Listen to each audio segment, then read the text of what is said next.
જય ભવાની આ નાના ખોખરામાં રથનું આગમન થઈ ચૂક્યું છે અને અત્યારે બધા આવી ગયા છે અને તડામાર તૈયારી ચાલુ થઈ ગઈ છે અને બેન્ટ વાદન બહાટી બોલાવે છે બધી. જય ભવાની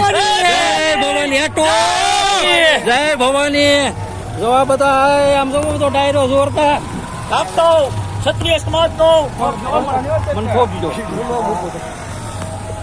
આ જો અત્યારે જોરદાર તડામાર તૈયારી 1 કિલોમીટરની લાઈન છે ઉખલ્લાથી નાના ખોખરા 2.5 કિલોમીટર લાઈન છે. આ જો લાઈવ બધાને દેખાડું છું. અને જો આ મેન બાપુ છે ઉખલ્લાના ગંડુબા ઝાલા ઉખલ્લાના 3 કિલોમીટરની લાઈન છે અને કોંગ્રેસની જીત હામણાની પાકી થઈ ગયેલી છે. ભાઈ જોવા બધું જય ભવાની જોઈ લો બધું આ જોરદાર આયોજન અને ક્ષત્રિય એકતા સંમેલન. ભાઈ